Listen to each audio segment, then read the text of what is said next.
To ban. LGD International's turn to ban.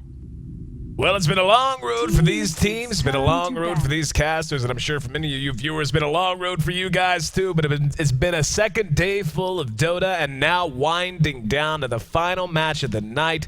LGD Gaming International taking on Team Liquid with a lot on the line for both of these squads. In fact, both of these teams sitting at 4th and 5th position in Group B right now. And if Team Liquid is able to defeat LGD 2-0, it may well put them out of contention. If LGD is able to win, though, they'll have a chance. If they split their series tomorrow and Liquid loses 2 games, they'll have a chance to crack into the upper bracket. So of all the series we've watched today, there's probably more direct result on the line for this than there has been for any others, and an absolute pleasure to be broadcasting it. And of course, alongside me, Draskell, the analyst? Yeah, sure, the analyst. How's that? Bringing you the knowledge and insight that I often so sorely lack. But Team Liquid and LGD International, especially these two teams, my friend, you do have a certain amount of insight that most folks don't, no matter how much you know about Dota, just because, and me too to a certain extent, but certainly not to your level. These are guys that are all your old bros. Yep, pretty much. I mean, between Korok and Brax themselves, I played Heroes of North with them for a very long time, and we're good friends when we go way back, so it's funny that friends are going to be playing against each other, but I think most people are friends in Dota 2 anyway, so why not? People just pretend to be mean in matchmaking so they can get reported. That's just kind of how it works. But no, I mean, this game, like you said, huge implications for both teams. I haven't actually had a chance to see any of LGD.int's games at all. We've only been covering really LGD China, at least with our casting duo. Yep. So I'm really curious to see what kind of game they're bringing here today. I can't really say who I'm rooting for because I honestly don't know. I kind of want them both to do well, but unfortunately, like you said, one of these teams is most likely going to be sent to the lower bracket by the outcome of this match. If they split it and end up going 1-1, then the group is in a huge deadlock because if Liquid goes 1-1, they're going to be 6-6, which means they're tied with IG and Orange in terms of wins, but both of those teams still have, I think... No, actually, they don't. They don't have any more best-of-3s to play, so... Or, excuse me, BO2s. Now, if I'm not mistaken, every team has one tomorrow. Well, I meant today. Yeah, I mean tomorrow they do. Yeah, so yeah, that's I don't know whether what they're as of the current standings of the moment. I'm like you. I don't know who's playing at this exact moment or not, and what results are now reported and what results are still expected. But how about we talk about Dota as we see it? We're gonna see Liquid get their hands on an OD and a Naga Siren Visage. Gyrocopter leading things off for LGD International. So that OD pick certainly going to confound things in mid lane quite a bit. Visage and Gyro, I mean, that's just such, it feels like it shouldn't be a weird combo, but it just strikes me that way because Gyro tends to be a hard farmer. He can't fight very early. Usually when you see a Visage come out this early, you usually see him come out with offensive tri-lane oriented heroes, and Gyro can certainly work in that role. It's just a matter of how aggressive LGD wants to be about it. Yeah, I mean, I love the OD just because there's no direct answer. Like, there's always some weird way that you have to deal with him because no matter who you send mid, he's going to beat it. And then you have already Naga Siren, who we've only really seen as a support except for Zenith, who ran it as a carry. I think they're the only team who's done that so far. So probably leaning towards the support, although TC does play a very, very good Naga Siren. Like, his songs are always pretty much on point, and he knows how to effectively utilize the map probably better than most players in the Western scene in general.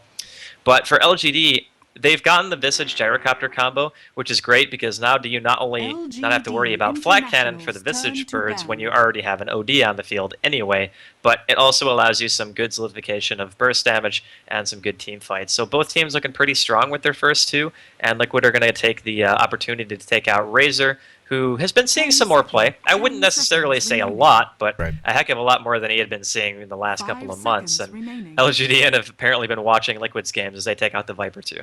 Absolutely. And yeah, to that Razor pick, it just becomes strikingly obvious how well Razor's almost like a pocket pick. Like, tell you the truth, every game I see with a Razor in it, the team that picks Razor either wins really hard or loses really hard. Like, I don't think I've seen ever a game with a Razor pick that wasn't actually decided by about 2025, if not completely decided by 2025. I mean, it's just a hero that works in a pocket fashion, and if you can put him in the right situation in competent hands and allow that hero to execute, it can just utterly change the way a game feels, especially in the current way the game is played, with so much emphasis put on BKB heroes, Gyrocopter, DK, or just flat-out magic immune heroes like Lifestealer and so on and so forth.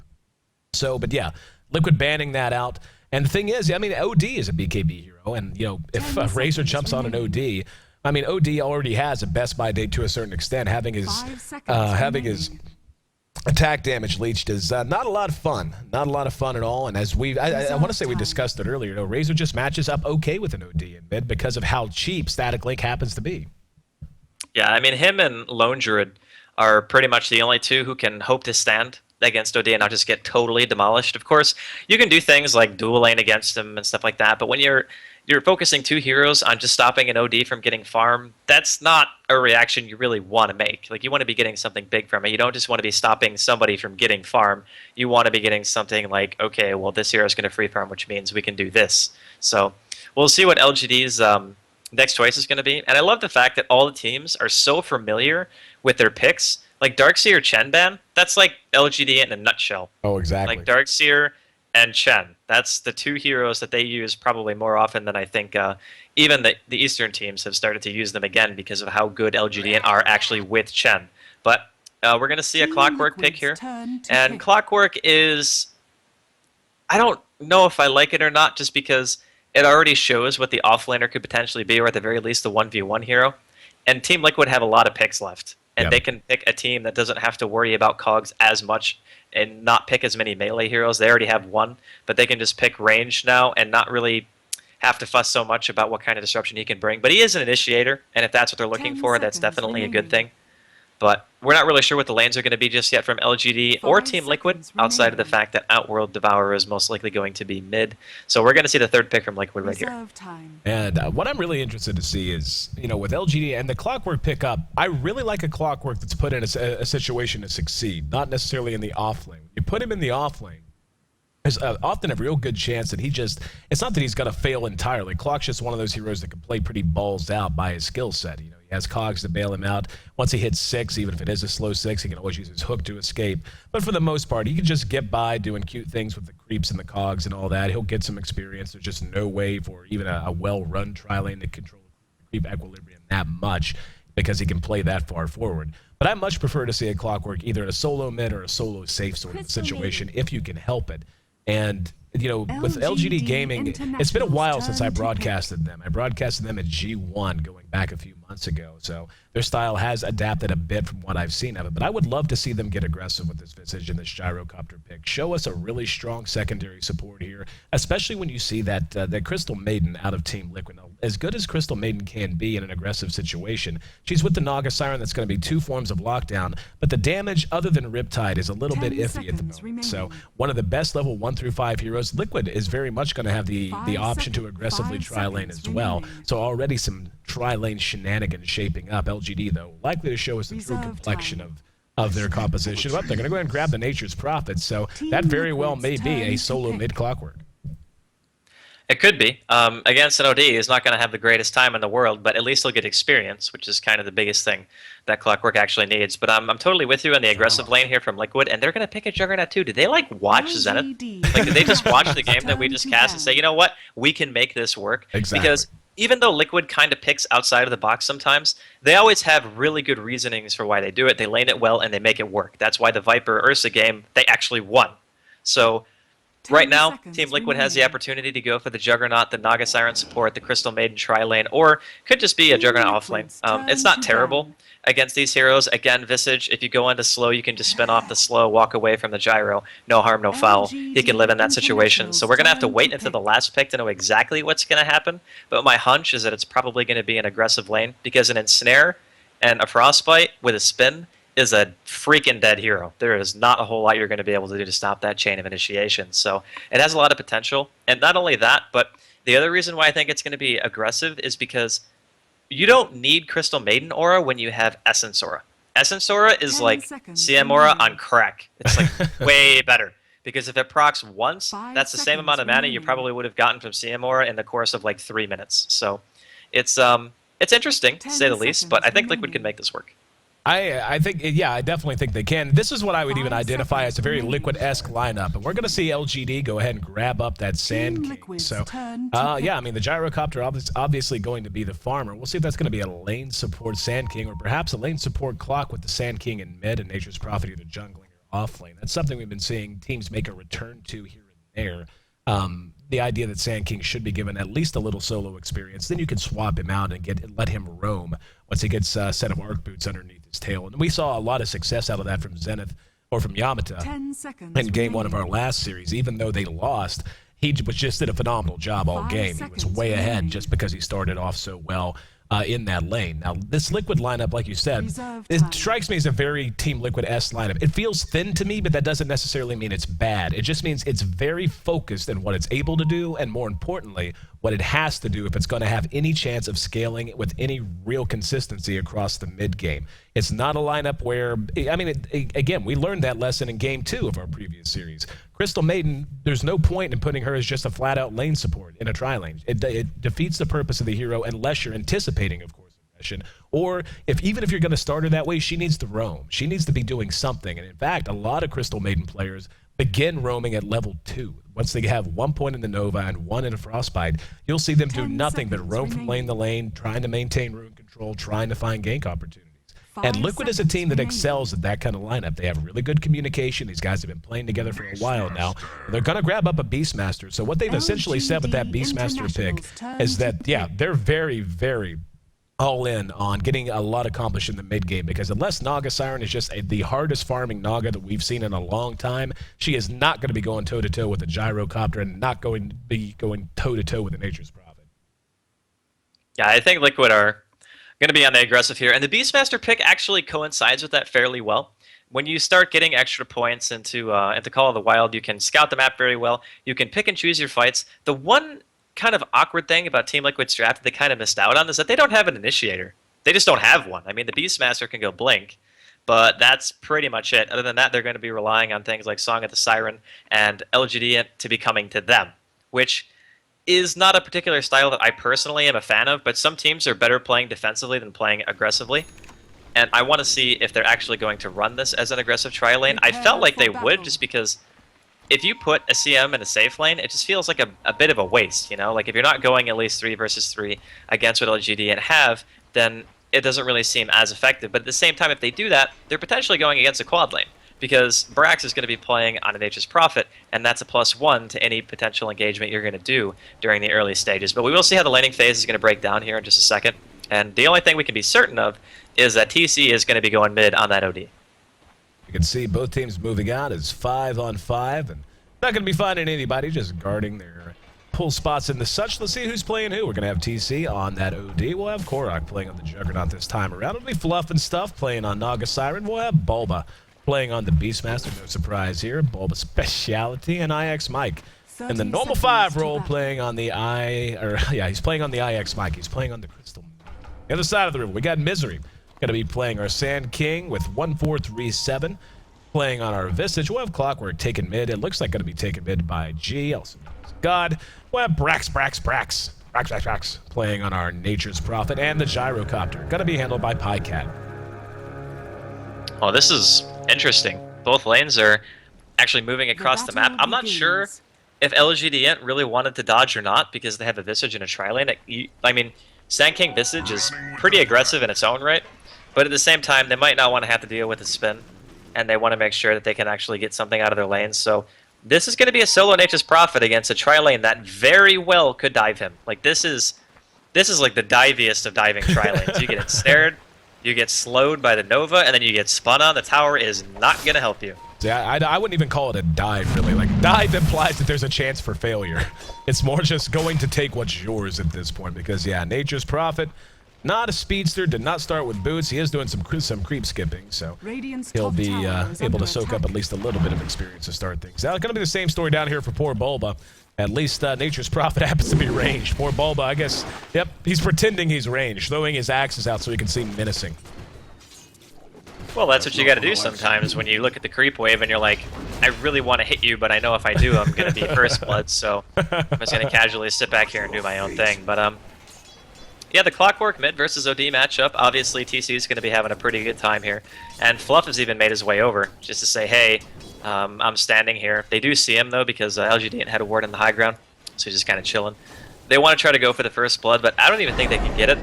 Oh, they're going to go for it, though. Ashel in prison. Ensnare was not skilled, actually. Ensnare actually has a deceptively long range. It's another one of those abilities that, you know, and you brought this up, which is a great way of explaining it. Whenever if you get in range to start a cast animation, and the animation, say, takes a quarter of a second, and any movement that is accrued during that quarter of a second, it just doesn't factor in. You don't have to be in range when the animation stops, so Ensnare a lot of times just seems like you can throw it from absolutely the well and connect on someone, but as big as it is, unable to catch up with the G that time around. So we do see a little bit of rotation taking place. Bulba's bailing out. This is now taking on the form of a, well, yeah, taking on the form of a Tri-Lane. They're just rotating it. We're going to see Korok and company. They want to meet up with this LGD Tri-Lane, and they're going to go out of their way to make that happen. This is dangerous, though, because they're essentially walking into a lane that they're, 1437. 1437, ensnared down, walked right into it, and first blood. I mean, there's really no other way to say it. He just kind of fed that one. He was way over where he did not need to be, and LGD give one up. Liquid off to a great start. Well, that was a bit unfortunate, honestly. I mean, he got a haste rune, and they don't have any vision of the bottom side of the map except for the pole spot, so I mean, it was a little bit of bad positioning by him, but at the same time, the haste rune was pretty much the only way he was going to die there, because it allowed the ensnare and the burrow strike to get Korok close enough to spin. And I was going to say that sending the CM down there at level 1 when Misery was already almost level 3 and Pycat was in the same boat, that it would have been dangerous, but they're going to burst Korok here. Yep, Korok's magic immunity going to keep him alive, and he's pissed off. Nice frostbite in Misery. Going to make it 2 in a row going that way. Korok now runs out of gas, so he ends up going 1 for 1. Not optimal trading your farming jug for a support that time, but I believe he was dead either way if he didn't. So I don't know, he probably could have spun him retreated, being a little ultra aggressive and costing him another death. Nonetheless, it's 2-1 now. And like you said, a really good trade, actually, for LGD.int. But this is going to continue being a very aggressive lane. Like, there's not going to be any signs of slowing down anytime soon, and Mike actually decides to put a point into Aura. I don't really know how I feel about this specifically because if you're in a tri-lane versus a tri-lane, that lane has a lot of emphasis on winning.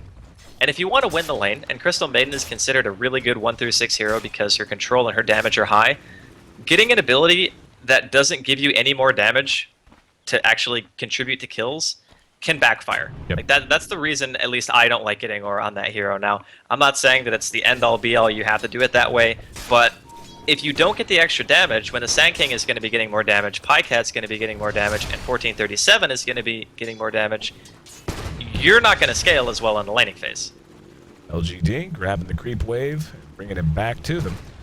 And we can see, taking a look at the early CS, 28 tops on the board for OD, no real surprise there, and getting a double damage rune is going to make life real hard for God. Not a big fan, I'm sure. He's sitting at 9 CS. The fact that he's gotten 9 really isn't all that bad. I mean, OD is just such a dominant laner, and he does that a lot, which is annoying. 19 CS for the gyrocopter, and 23 he's going for it. Yep, they're going to go, and there's the burrow strike trying to get away. Korok body blocking him well. He's going to get full damage on the Blade Fury. Now they're going to re-engage, and that's the thing. Every time Korok does that, he runs a risk of being Picked off on the way back. Now they're going to get a frostbite off, and another death on both sides. That's 3 down on the side of LGD.int. And Liquid just blowing up this laning phase, sitting at 5-2 at the moment. And really, I mean, this is going about as well as it possibly could have. Like you said, it's a pub lane, and yeah, pub lanes are fun sometimes. Yeah, and G just gave up. He teleported top. He's like, screw it. I'm tired of being made stupid. I just want to go top lane and hit creeps. I'm going to pull. Everything's fine. But yeah, I mean, TC played that perfectly mid. He was auto-attacking with the DD, and again, skilling the Sanity's Eclipse relatively early catches a lot of people off guard, and they don't expect to take that much damage from it. He basically killed him from half health, which is the ulti. So, all said and done, Liquid looking pretty good here in the early game. They didn't actually manage to get a rebuttal kill on KOROK the second time they engaged bottom either, so that's another fantastic trade for them, and they might just go again. Here we go, Pycat hit with the Frostbite. There's going to be the counter Burrow strike. Damage is done, however, he doesn't want to go get up under the tower. Misery already spent the Burrow, so unable to use it to counter-initiate. And, you know, right now, that man, oh, now they are going to chase it out. Now there's a Frostbite coming back out. Misery has to be careful, 1437 in particular, very low. Very volatile lane. Haven't had a lot of time to look elsewhere. But in the meantime, the Nature's Prophet, at least, is having a pretty good time of things. He's second on the CS board. Up, hang on. They're going to ensnare down 1437 again and pursue him out. One more auto attack will do it. That's done. KOROK is once again going to feed himself. He uses the Omni Slash, but does nothing but some flip the bird damage, really. And now God going to be ensnared out. TC's there to help bang him down. Cogs are down as well. Pluff ends up dead. So Liquid giving a little bit back, and again, you know, seeing KOROK chase down a Visage for a kill is great, but when you're trading yourself and you're the farm and carry out of a tri-lane, don't really want to be doing that, buddy. Yeah, I mean, he is a manly man. We'll say that much. He really does like to go for the kills, and sometimes over-aggressiveness is something that a lot of people consider a fault that he has. So, honestly, I don't think it really matters, though. Like, mid is just losing so unbelievably bad for LGD.int. And top lane, they're relying on lane switching now, just to be able to recover from the laning phase that they had previously, that I think Liquid are going to be more than happy with the way things have shaped up. And the unfortunate truth is no one really on the side of LGD.int is getting any farm except for the Nature's Prophet. And I mean, he does have his Midas done already, which is great, but even with 2 kills, Pycat's only sitting at 26 CS right now as opposed to the 50 of TCU sitting in middle lane. So. Right. I do feel as though Liquid are going to be looking pretty good, at least for the next couple of minutes. And by splitting up the lanes like this, they're also giving Misery a bit of bonus experience. He's going to hit 6 faster, which means he'll have Epi, most likely, for the next team fight. And of course, he'll be closer to his Arcane boots. But it's still anyone's game. Obviously, it's very far from being over. But you can see the laning difference, and at least in terms of gold, Liquid are pulling ahead just in terms of sheer farm. And yeah, like right now, I mean, I'm just breaking this down where LG is going to end up wanting to go with it. Like you said, Liquid is winning just as a general grinded out kind of a thing. We don't have a single tower down on either side yet. And the kill difference, I mean, only 2 doesn't account for that. The experience is actually dead even. I do mean dead even, sitting right on the 0 line. So, up there's a roar on the 1437 at top. And will be cleaned up because of it. Sand King. Beginning to, I was going to say, is he going to begin to roam? That's kind of my question. He's not quite 6 yet. Misery getting active on the Sand King, like, and I think we've talked about this before. Whenever you have a Sand King that plays in a support role like this, it becomes of immense importance that he gets active and finds a way to find the golden levels he really needs to really feel effective. Now, going to have the Cogs catch out Fluff and stuff, and the Astral Imprison fresh from landing from TC. God, going to be frostbitten, ensnared. They actually overlapped that a little bit more than they needed to. Not going to matter, though, as he's not going anywhere, but back to the base. 9 minutes in, Liquid finding their form now. Back to 9-5. And top lane, in the meantime, there was 2 people killed each other, basically. Pycat killed KOROK at the same time KOROK killed Pycat, but Pycat died second, which means he gets the bonus experience, so he's going to be pretty happy with himself about that one. And this is a really low CS game in terms of the other lanes outside of the mid, and a lot of aggression, which isn't really much of a shock, actually, considering what Liquid's team is. I mean, when you have a CM... Oh no, Misery. Oh, I was talking... Misery tried to epicenter Mike and didn't have enough mana. He didn't have enough mana for a Burrow Strike after the epicenter. And that's got to be so... I mean, he could not have been missing it by 5 mana. That's so miserable, because he probably could have killed him there if he had. That is the saddest Sand King I think I've ever seen. He's just sitting there frozen, Epicenter's going off, and he's like, you know what, man? Touche. Too freaking shay, but yeah. Anyway. It's the small things. It is. Sometimes, yeah, it's like Dota's like life, man. The small things are what make you smile. 10 minutes in, 14 kills on the board.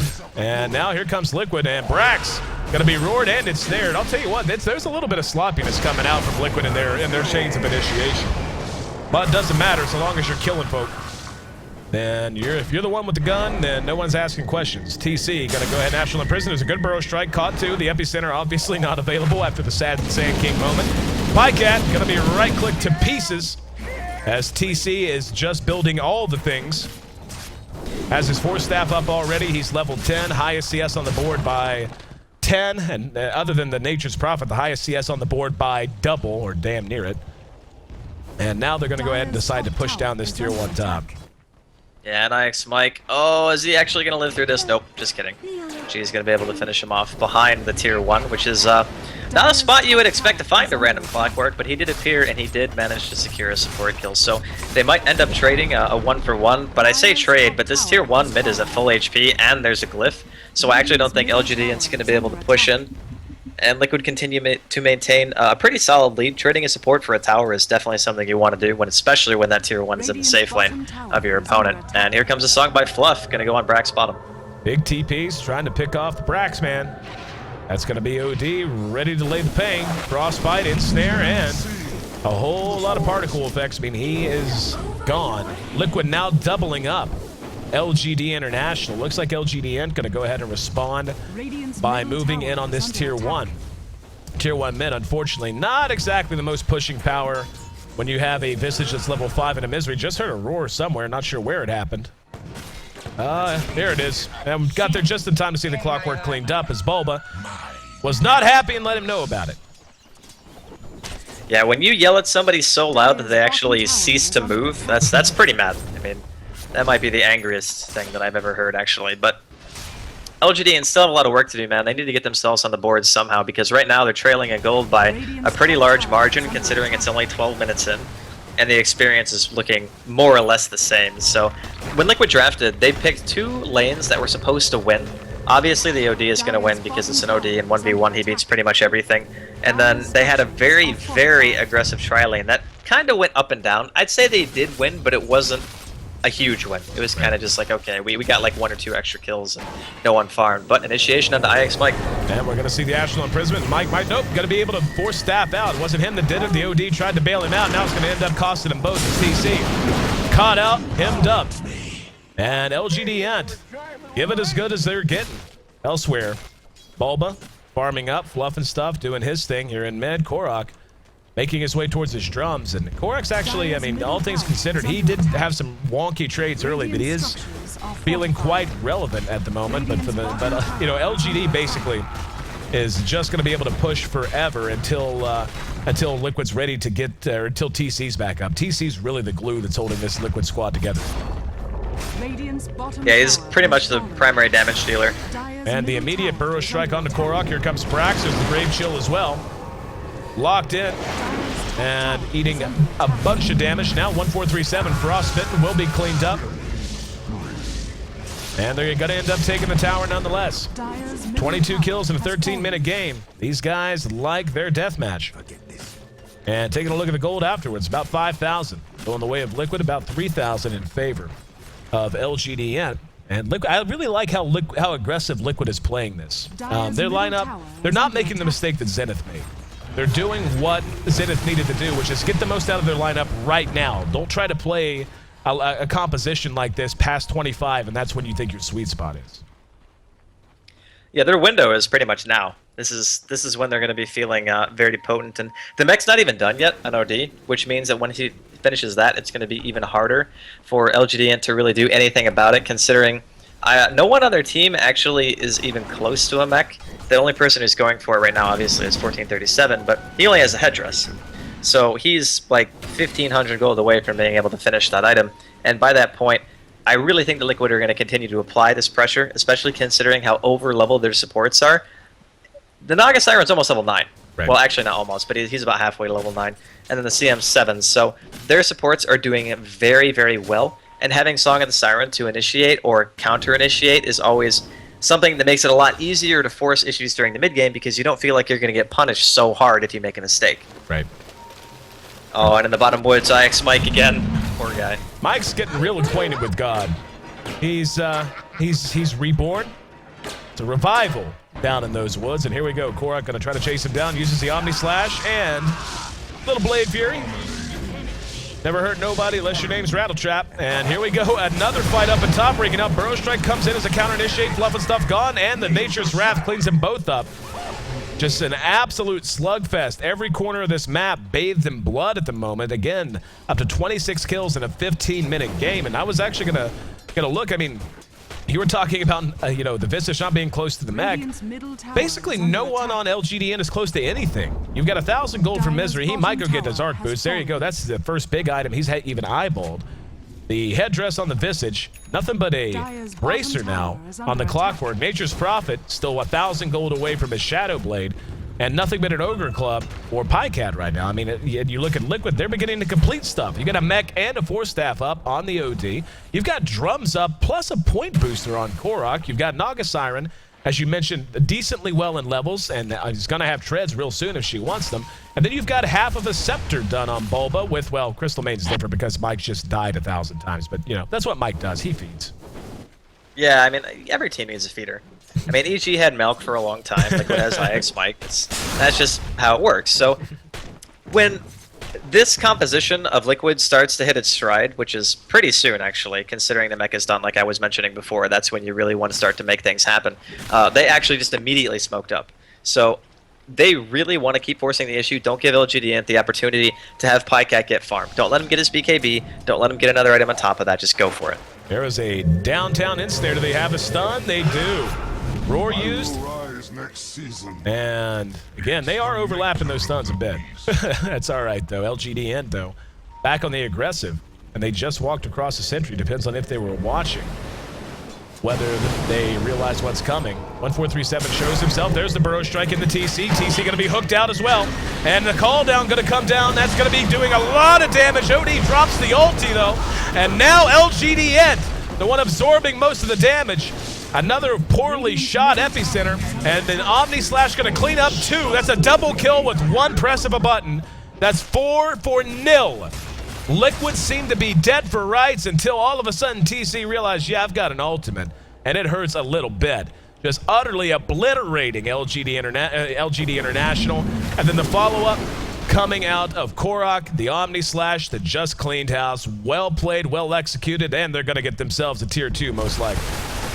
Yeah, this is just the strength of having a Juggernaut on your team. Like, at the end of that fight, there were 2 heroes that were so low that there was, under normal circumstances, no way that they would have been able to push. But with Healing Ward, everyone just goes right back to full health, and you just keep on chugging. So, really, really nice draft from Liquid. I love the use of the Juggernaut here specifically because they knew that they were going to be fighting all the time. And that hero is so good for making a team that's not so good at pushing able to push. Right. That's kind of one of the big reasons why people started to pick him. And of course, his teamfight presence in the mid game is still very strong with his Blade Fury and Omni. And since he's going for the Ags, his Omni is going to be even stronger. He's going to get the 3 bonus slashes and such. And oh man, they're going to catch 1437 too. 1437 blown up. Took every bit of an ensnare. Nova, as well as a few auto attacks because TC's kind of large and in charge at the moment. He is at 9,000 net worth. And yeah, he's 2,500 net worth at 18, 19 minutes into the game. 2,500 net worth ahead of a Midas Prophet. He's had a pretty good start, to put it mildly. Taking a look at that Midas Prophet, by the way, finally did finish his Shadow Blade, so he'll be looking to get a bit more active in a lot of these fights. But again, TC, really the hub around which this team revolves. And I'll tell you what they're doing that it impresses me more than anything. It's not just that they're getting kills. It's not just that they're taking towers. They've protected their towers remarkably well. Because when you look at LGD International's team, they do have mobility, do have the ability to capitalize on secondary objectives like towers. But, I mean, hell, Juggernaut just finished his Scepter. I mean, this Juggernaut is at 1,500 HP, and we're at just 19.5 minutes in. This is a very tanky Jugs. Yeah, and it's not going to get any less tanky either. The more he levels, typically after the Aghanims and the drums, you go for a damage item. Like sometimes you pick up Desolator or anything to boost the hits between your Omni Slash to make your ult do just even a little bit more. So we'll see what his next choice is going to be. He could even go something like a Manta if he really wanted to, just to add a little bit of split push potential to his hero. So the choices are pretty wide open for him. He's going to run into some cogs here. I don't think LGD want to try to force this, though. The team fight from Liquid right now is scary strong in comparison to theirs. Well, I'll tell you what's scary. Like, if I'm in LGD International shoes, what's really scary is where my gyrocopter is. Because gyrocopter's your safety belt with this lineup. You look at it and you go, okay, we've got some magic damage, we've got some utility in the clockwork, we've got an Nature's Prophet who can split push and will eventually give us the support items, or at least the versatility items we need if we need them, or he can just build a Shadow Blade and build damage and a Scythe of Ice and all that. But the Gyro is really your safety belt. This is the hero that you want to be able to fall back on against this team of Liquid, because he's just going to outcarry the majority of these heroes if he has a full inventory. Problem is, he's rocking 5,600 net worth right now, almost half of what TC and Korok both are rocking. Like, this is not a period where he should be falling behind, and that's really the big loser here for LGD. I mean, it sucks to lose fights and it sucks to lose towers, but if you're at least getting your carry farmed, and we see that all the time, where a team will just hang around and take a game to 40 or 50 minutes just because they did, if nothing else, made room for their carry. But Liquid is so effective at what they're doing and how they're doing it, which is dominating the whole map at once. The Gyrocopter has never really had a chance to find his stride at all. Hell, he's still looking for that BKB he's been building for the last 15 minutes, it seems. Yeah, and even once he gets it, he can still get roared, he can still get ensnared, and he can still get omnied.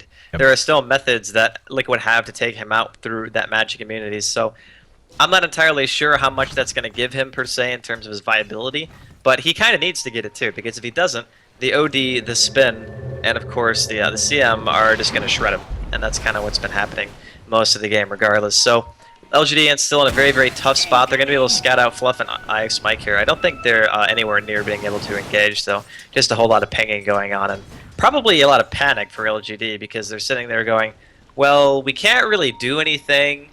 They can probably kill Roshan, and we can't do anything about it. If we try to go to Roshan and they know they can song us and steal it, there's just not a whole lot of options left, honestly, for LGD.int. There's an snare on the God after he dropped the cogs in mid. Looks like they're not too keen on trying to engage into the dark without having a full team there. And there's actually a free kill if they wanted it. Very easily could have killed him, but playing it safe and not engaging into the jowls of the enemy base right in the shadow of the tier 3s. Brax showing off the Shadow Blade. He's got 2,300 gold, so he wants to get that Scythe of Ice. He'll be able to afford the Mystic Staff very soon. Speaking of Mystic Staff, TC has one of his own. His Scythe. Now, Scythe of Ice would be gigantic for Team Liquid. Just being able to scythe out the gyro in general, or hell, even the Prophet. You know, it just, Liquid is just in such good shape. And what I love is they've not only built utility, they've built to be survivable. Hang on, Mike not very survivable. He is going to get Korok too, though. Now here comes the Song of the Siren. And Fluff and stuff, just letting him get healed up by the ward. Korok with his ulti ready, hanging on to it, not going to use it, just going to right-click God down.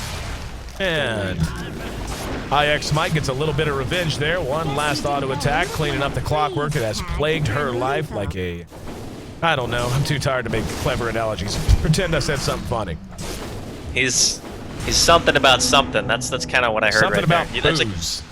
Yeah, you wanted to make a joke, but then you were like, man, my brain capacity is so much lower than normal because I've been up forever. Don't worry, I'm in the same boat. But this game for Liquid seems, honestly, like LGD simply can't stem the tide. Like, they can't hold pushes, they can't take fights. Even with things like Call Down, the healing ward is incredibly strong, so any AoE that they can put out is just going to be circumvented by Korok in the span of, what, like 10, 15 seconds or so? Exactly. So LGD.int, what can they do? Honestly, they need Pycat to have maybe 2 or 3 more items, and they need him to have it soon. 24 minutes, 32 kills. Wow. Gold grab, first time I checked that bad boy in a while. 14,000 in favor of the North Americans, and yeah, that's pretty boss. They're in pretty big control of this. We're going to see Nature's Prophet will manage to bring down a tower. Split push from Brax, and I'm a little surprised Liquid's they're kind of taking their time here. I mean, Pycat finally did finish his BKB, so that in itself is a little bit of a concern. Misery now just being chased down by Bulba, who's trying to kill off the little scorpion man, and don't worry, Korok's there to clean him up. Wicked sick streak now for Korok. And yeah, this just has the feeling of one of those games where, I mean, just look at Liquid's warding.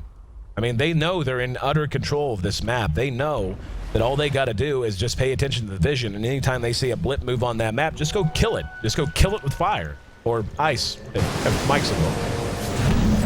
And swords. And swords, of course. And, looks like God, once again, gonna be cleaned up. They're just pubbing now. Like, I feel like I don't feel like they're even trying to take objectives. Like, there's like this tower has been here for the longest time, and they're not. It's fine. We're just gonna get kills. We want the, you know, we've got those crazy strange items that track kills, and we're farming for the titles. Why not, man? When you're this far ahead, you can go for kills. You can go for the base. You can pretty much do whatever you want. The thing is, as long as the Nature's Prophet's alive, he can always split push, which is a pretty big nuisance no matter how far ahead you are. That's why Brax immediately bought back. It's not because he thought he could necessarily get something big. It's more or less because if he's alive, he knows that he can get one of the lanes out and Liquid's not just crushing them even harder. But in the meantime, we saw that TC now has an Aegis because Liquid did Roshan at the time that he was buying out, and they get to tier 2 bottom. So I don't think Liquid's going to care too much about Brax being alive and split pushing a lane, because when Liquid comes knocking on your door and they have a 14,000 gold lead, you damn well better answer. Here we go. Liquid knocking on the door and coming home drunk and pissed off. Want a little loving? They're going to try to get it from God. Here we go. Korok right on top of him. Cooldown's there just to make them engage into it. TC survives through it. Uses the mech, gets it back into fighting shape. And Liquid, slowly, methodically, taking this down. And again, just look how damn tanky Korok is. He's at 1,700 health. Bulba's at 15. Both of which have a scepter. One of which has the drums, of course. Even Fluff is beginning to tank up. He's picked himself up. Yeah, he's got a recipe for drums, and as well as a Vit booster. So the rest of the map pretty much unoccupied. Liquid, nonetheless, going to go ahead and, yeah, they're just going to go ahead and back off. They have to feel like they need to stop Brax, who's the one member of LGD who has really had any effect to the positive over the last 7 minutes or so. I mean, he was in a position that was pretty hard to fail in, honestly, though. And yeah, TC just gets a kill on Sand King with the help of his team in the bottom lane, because why not? Sand King just casually being there, I guess. It's just the thing. The familiar takes a little slice up the bum, and Liquid looking to find a way to clean this out. And if nothing else, LGD does have a pretty tough team to crack. They're going to be able to extend this game as long as they want to. Call down being a big reason to that. Cogs, of course. Sand King, when he's, you know, not dead, is a pretty big reason. And they, like, right now their damage just isn't high enough. They don't have that big farm carry that could just melt these towers down. As farmed as TC is, he can only do so much, but he and Korok finally will manage to bring it down. Healing the ward still down, getting and keeping them in fighting shape. Misery's back up, and could be a full 5-on-5. They're gonna have to make up their mind sometime soon. And waiting to see if LGD wants to try anything with it. I feel so bad for Misery. He has not even sniffed a blink dagger. Yeah. Well, Liquid are playing really passive, actually. Like, more passive than I think they would need to anyway. Especially considering they have everything. I mean, they have Zenity's Eclipse, they have Omni, Roar, Song. Here comes the hook, and the follow-up. Oh, dropping the hammer, gets the kill, but now Rocket Barrage doing a lot of damage as well. He actually imprisons himself. He'll be coming out right now, trying to stay alive. Omni Slash getting the job done. And Pycat going to be forced to run for the well, but no! Frostbite locks him down. Now Korok spinning to win. And bringing down 1437 as well, but in typical Korok fashion, he dies right afterwards. That Rax is still standing, believe it or not. Immediate buybacks out of Visage and the Gyro. TC, very low, but he does have the Aegis. Let's see if he wants to intentionally feed it, and he will. Pycat, frostbitten down, homing missile connects on Bulba. 7 seconds until he has his ulti up again.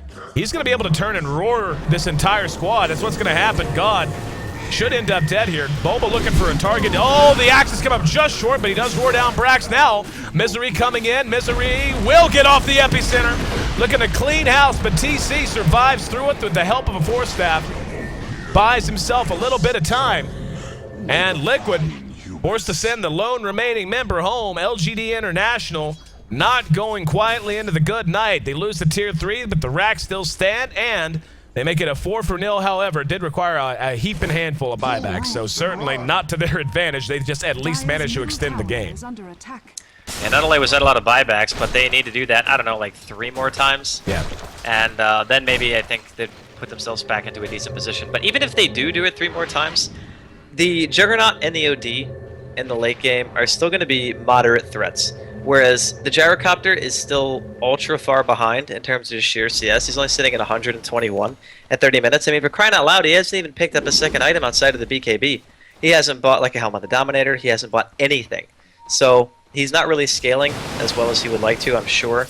Whereas the OD has a Hex, 3,300 gold, a Mech and a Force Staff, and there's a Desolator on the Jug. So the item farm on Liquid is just so far past what LGD.int are capable of getting, even in the next like 5 to 10 minutes, that fight, while it was still a good pick, and speaking of picks, bottom, looks like IX Mike's gonna die. Oh, IX Mike's dead? Really? Who'd have thought? We love to pick on Mike around here. Mike is he's 4 and 5. We can't give him too hard of a time over that. It's not like the, what was it, the Alliance debacle. That's what that shall forever be known as.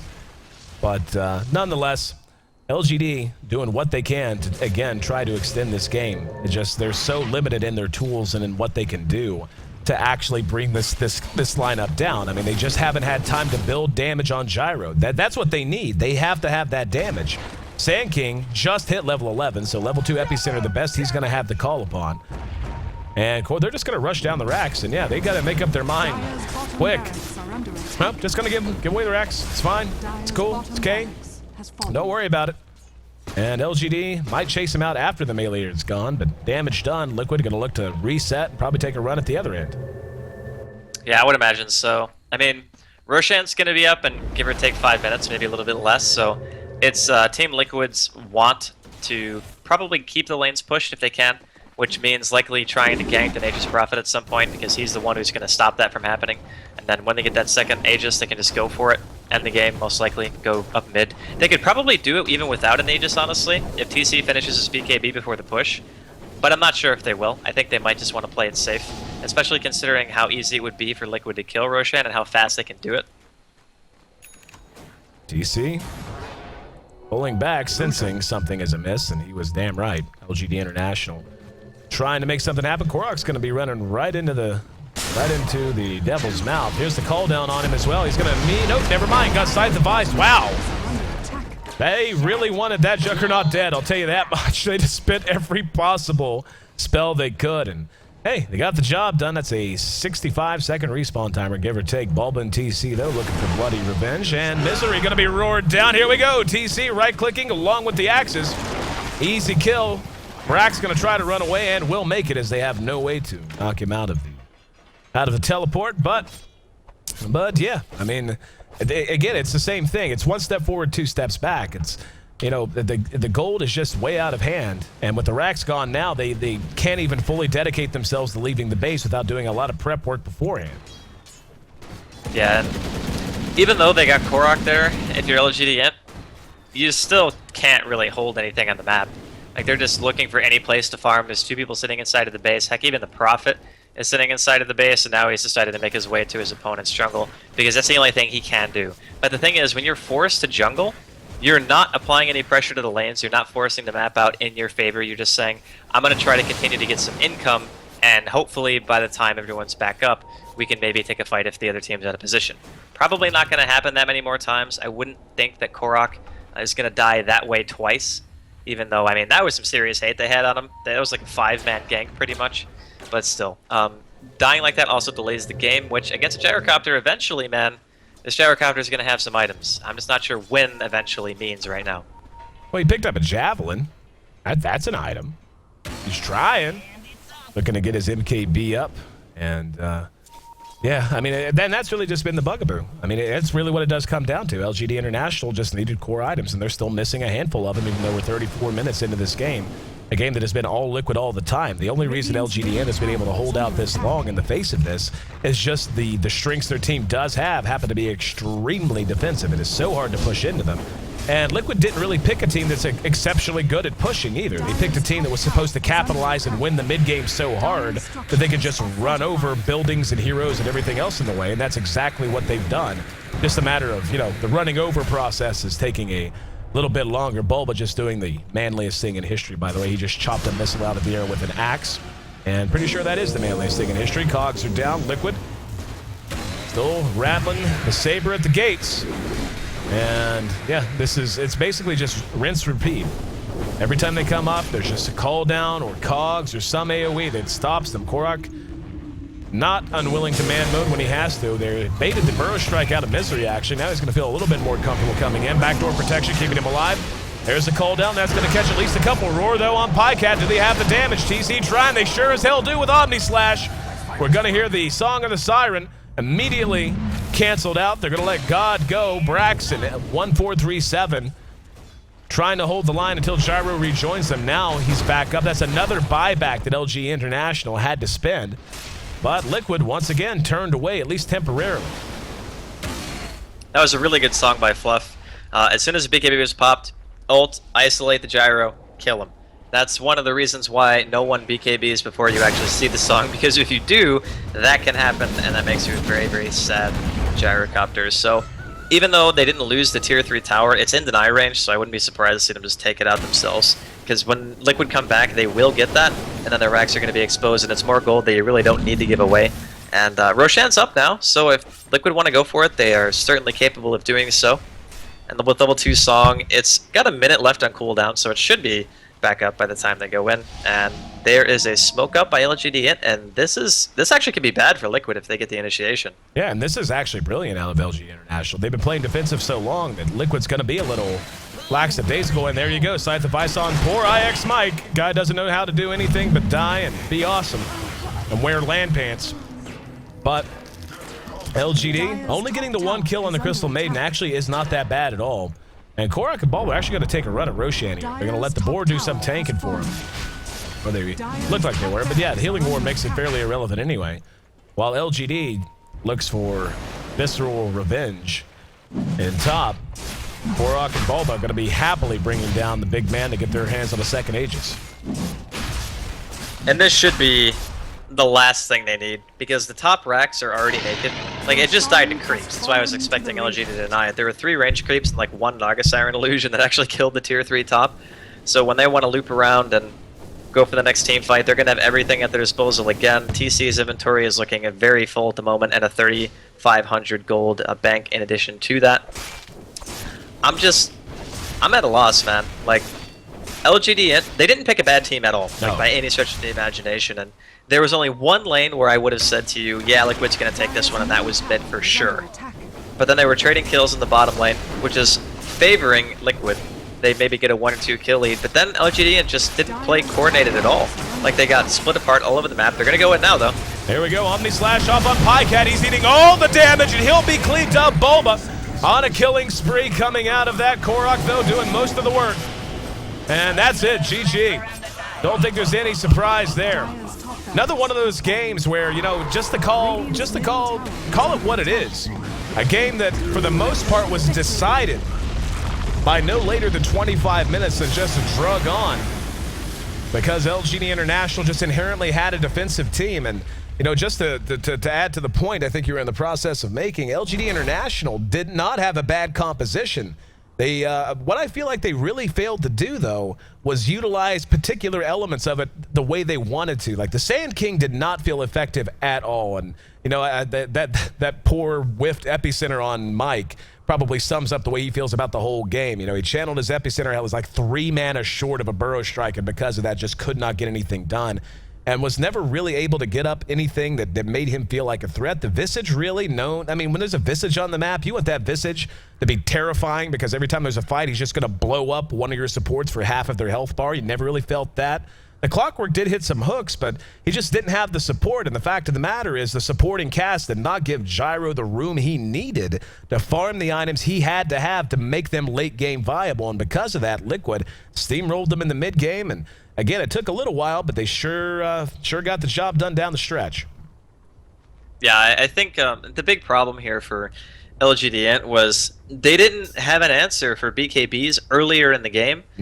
I mean, the BKB wasn't super early on OD, but they couldn't do anything to the Juggernaut. Like, they just had no way of killing him unless he went in super aggressive, spun, and then basically committed suicide, which Korok actually did do a few times. So I guess that was pretty good for LGD.int. But they never coordinated properly. They never really forced a 5-on-5 engagement that I thought was favoring them. And the Clockwork didn't have any chance to shine because he was against an OD that just completely flattened him. Like, I think TC had like 32 CS when G had 6 or something like that. When you lose a lane that bad, your usefulness is just plummeted. Oh, yeah. You are not going to be able to do really anything for your team at all. He didn't roam. Heck, he died 1v1 and teleported to the safe lane just so he could hit level 6. I mean, that's why I think that LGD just didn't have anything in the tank, because normally the Clockwork would go bottom, right, and the OD would stay mid because OD doesn't really rotate that much, and if he does go bottom, then he's not farming. So they couldn't force any reactions out of Liquid at all. I think Liquid had maybe a slightly superior draft, but not enough to warrant, I think, this outcome. I think LGD still could have pulled it together, but unfortunately they weren't able to do so. 38 minutes, 19 seconds, the official game time. Liquid doubling their opponents up by the time all was said and done, 36-18. And LGD International, with that loss, really, you don't want to call them completely out, but with only 3 games remaining, the best they could possibly do would be to have another would be basically to have every team ahead of them tank their last remaining series, and that's assuming that they even have series left to play. But yeah, Liquid, and for all intents and purposes, may have just given LGD International the boot to the lower bracket. Now, Liquid's past still certainly left to be decided, but LGD.int, if there's a chance, they're going to take it. And yeah, like I said, I haven't run the numbers or haven't really had a chance to analyze the schedule in depth enough, but I can tell you they're not going to take that chance. If they can get a win and give themselves an opportunity to be on the high part of the bracket, they're going to do it. So both teams still with a lot on the line. Our final game, scheduled game, I should say, just in case we get asked to do a series later on. But our final scheduled game of the evening coming up. Game 2 of this best of 2. Team Liquid, LGD International, the preliminary group stages for the International 2013. I'm AC, that's Straskell. Stick with us, guys. We'll be right back.